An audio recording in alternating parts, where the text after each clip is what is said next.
start. In case any of you missed it, last week Albanese invited and literally rolled out the red carpet for the Israeli President Isaac Herzog, who is a war criminal. He's wanted for inciting genocide. He's signed bombs that have been sent to Gaza, and he also questioned the existence of innocents in Gaza. I can't remember exactly what he said, but it was pretty foul. And last week's display was an opportunistic stunt that was pulled by the government in the wake of the tragic Bondi terrorist attack where 15 innocent people were killed. Despite the Palestine movement having absolutely nothing to do with the massacre, the federal and state Labor governments have cynically blamed anti-Zionism for anti-Semitism, and we've seen a rampage of draconian new laws, banning protests in New South Wales, banning phrases like globalised intifada, and there's also talks of that being done here in Victoria as well. And the invitation of Isaac Herzog was probably the most egregious and spectacular aspect of this sudden rampage of repression on the Palestine movement. Albanese justified it by claiming it was to help Jews mourning the tragedy in Bondi, but that's obviously not true.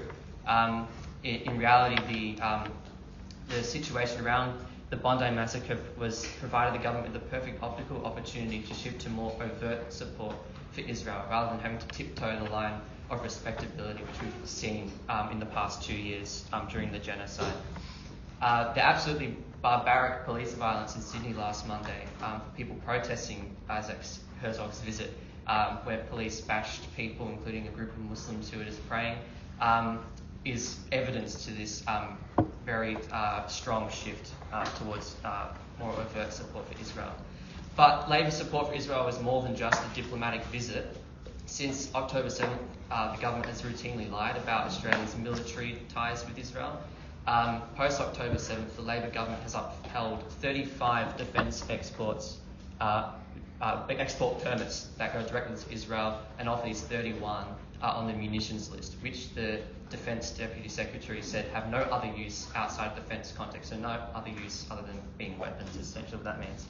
Australia is also, in the words of our Defence Minister, an F-35 country.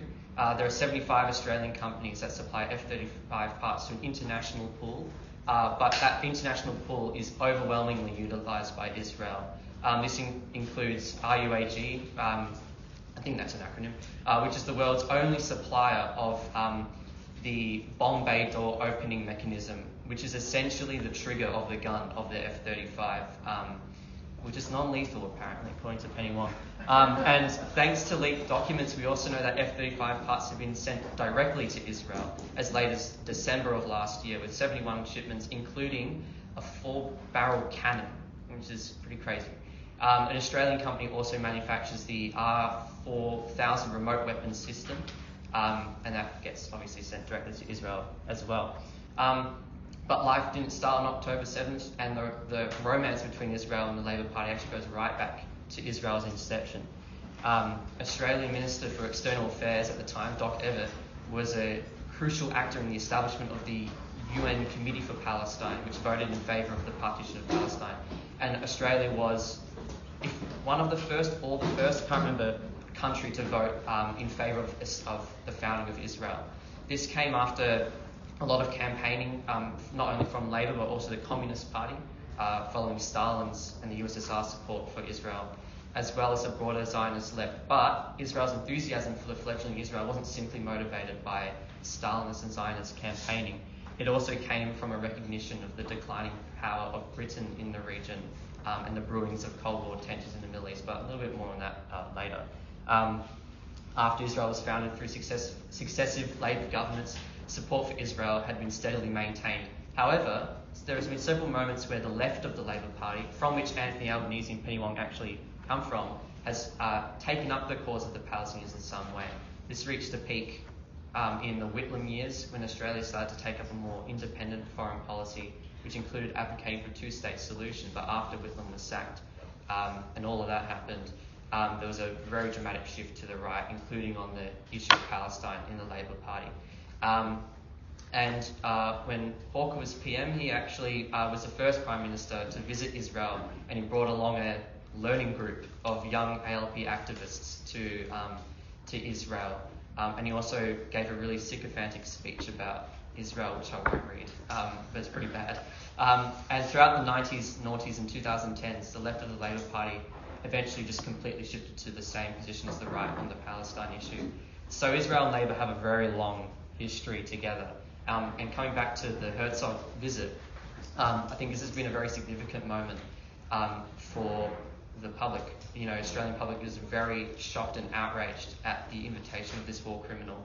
And a lot of people who hadn't been involved in the Palestine movement at all were, actually started to show up to the rallies because they were just so angry that this could happen. And this was evidenced by the two massive rallies in Melbourne last Monday and Thursday, with a turnout for Palestine that we haven't seen in a very long time.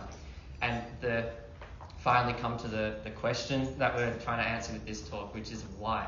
You know, how on earth does Albanese, who isn't actually a militant Zionist, he founded Parliamentary Friends for Palestine, he used to talk at Palestine protests, how on earth does he continue to support Israel and continue to ship weapons as it's carried out an utterly brutal genocide?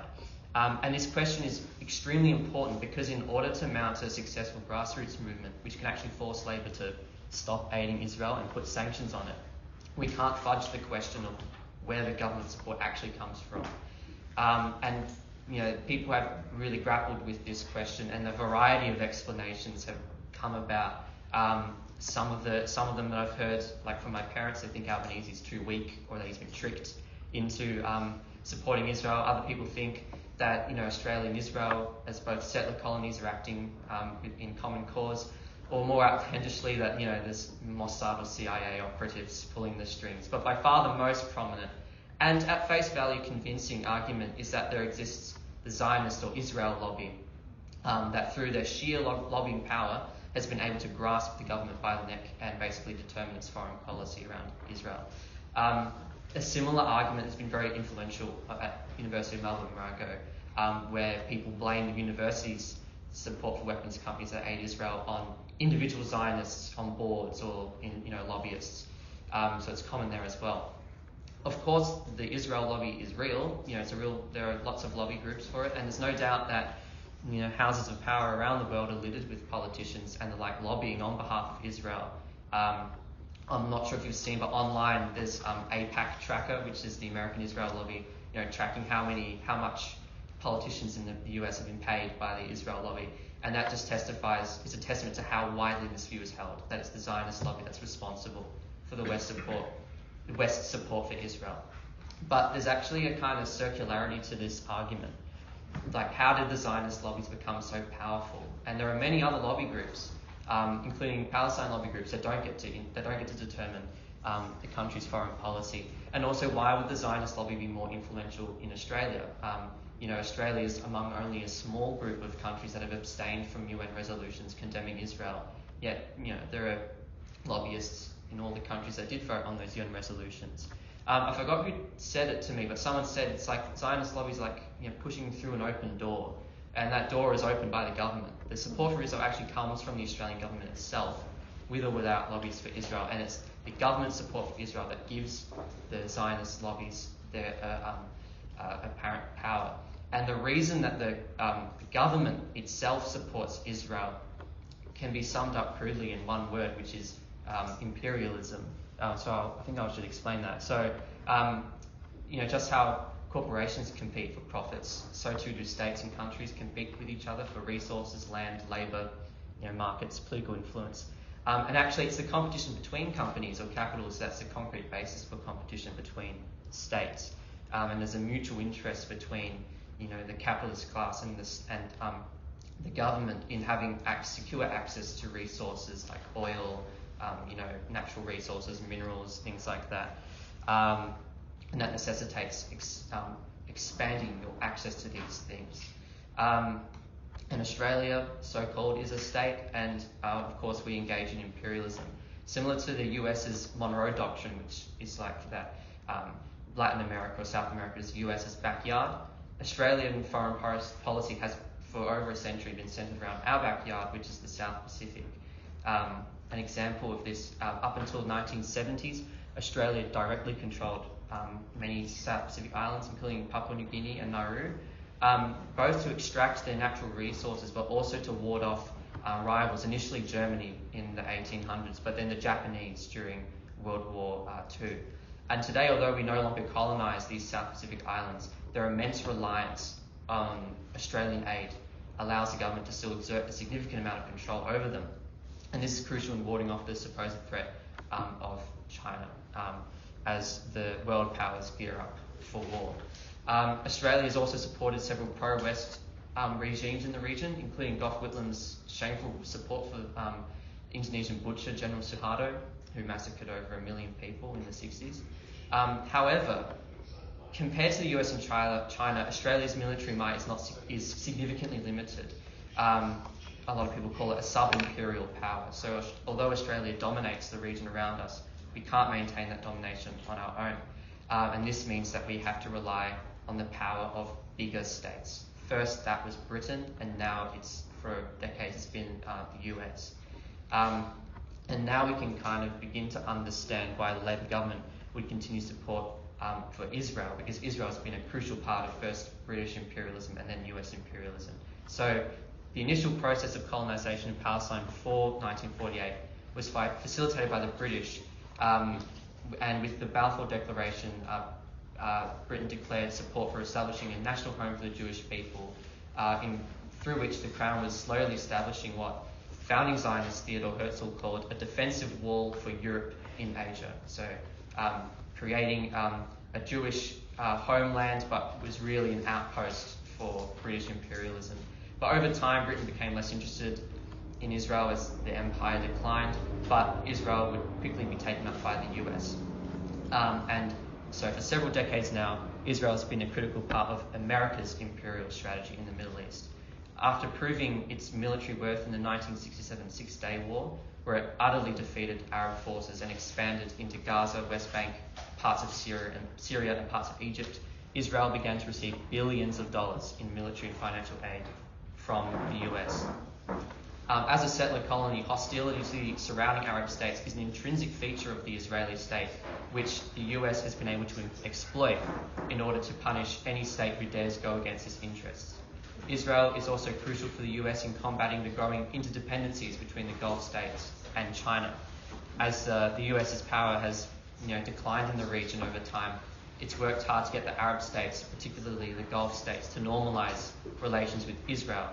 This process of normalization, as can be seen in the Abraham Accords, serves to recenter American and Western imperialist interests in the region away from China. In the words of Joe Biden, if there were not an Israel, we'd have to create one. So support for Israel is a critical part of Australia being in the Western Imperial Court, part of maintaining our alliance with the US. But surely the genocide that's been committed in Gaza would sway our government to withdraw that support. But this actually fails to recognise that Israel's effort to destroy the Palestinian resistance and the Palestinians themselves is also essential to protecting Western imperialism. For one, Israel's role as an imperial watchdog relies upon its highly militarised society, which is built on settler colonial structures of violence against the Palestinian people.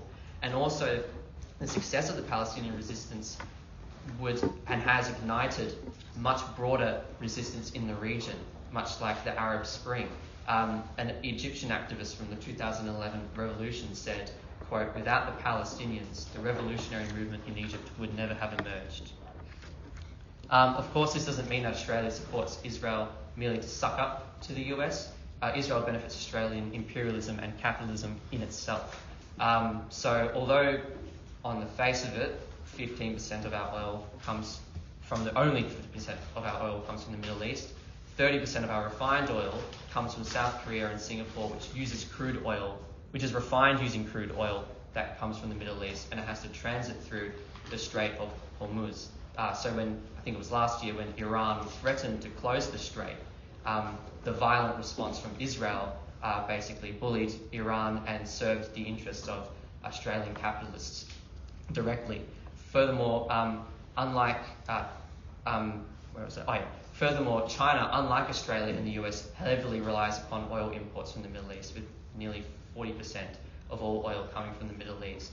So control of the region would allow the US to strangle China in the event of a war by cutting off its supply. So a US US-led rules-based order in the Middle East, with Israel as its watchdog, is in the interest of Australia directly, other than it being part of the US-Australia alliance. So all of that is the actual basis for Labor's support for Israel, and I think it really informs the orientation the movement has to have.